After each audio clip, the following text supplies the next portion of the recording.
For many years, Willie Mays was always the answer to the question, who is the greatest living baseball player? With his passing on June 18th at the age of 93, it left a huge void for baseball fans. For many years, we always regarded Willie as the greatest living player. Some would argue as the greatest player ever, period. But with his passing, it left the discussion open, who now is the greatest living baseball player?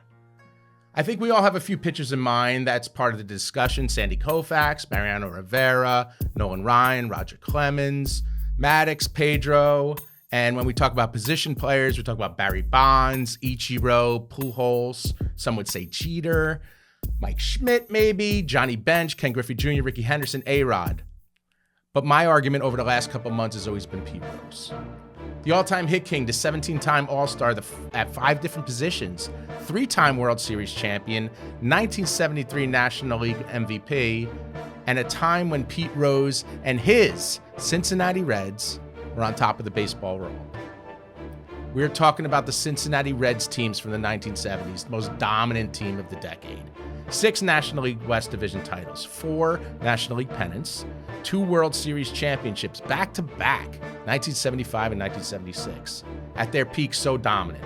Led by Hall of Fame manager Sparky Anderson, check out this lineup. Johnny Bench, Hall of Famer and regarded as one of the greatest catchers of all time. 10-time All-Star, 2-time National League MVP, the late great Joe Morgan. 9-time All-Star Dave Concepcion. 5-time All-Star left fielder George Foster. 4-time Gold Glove winning center fielder Cesar Geronimo. 3-time All-Star with a nearly career 300 batting average, Ken Griffey Sr. And of course, the heart and soul, the Cincinnati native, Charlie Hustle himself, the legendary Pete Rose. I'm an idiot. I forgot to mention Tony Perez, Hall of Famer Tony Perez, who along with his many other accomplishments was the MVP of the 1975 World Series, the first championship for the Big Red Machine. And we have the ticket for that. Here's this ticket. It's a proof ticket. It's rated by PSA, graded near mint 8 with an auto of 10. Pete Rose signs across the way he normally does with his full name, Pete Rose. The inscription, 1975 World Series MVP. Again, this is a proof ticket, not valid for admission, but this is a really, really cool memento to have a Game 7 for the 1975 World Series. Again, this was the first championship of the Big Red Machine. So to have this and have Pete Rose sign that with an auto grade of 10 is a really, really nice piece. We see the World Series logo. It says World Series 1975 on it. Has the Red Sox logo right in the middle there because this was in Fenway Park in Boston where the Cincinnati Reds took home the championship that year, 1975. In 1978, Pete Rose took a shot at breaking one of the most hallowed records in all of sports, Joe DiMaggio's 56-game hitting streak. He came up short, but eventually tied Willie Keeler's National League record 44-game streak when it came to an end on August 1st. That record still stands today. Charlie Hustle stood alone on the mountaintop on September 11, 1985, when he became the all-time hit king. A single off of Padres pitcher Eric Show passed Ty Cobb with a career hit number 4,192. An unfortunate series of events happened later in Rose's career that led to his lifetime suspension from baseball for betting on his team.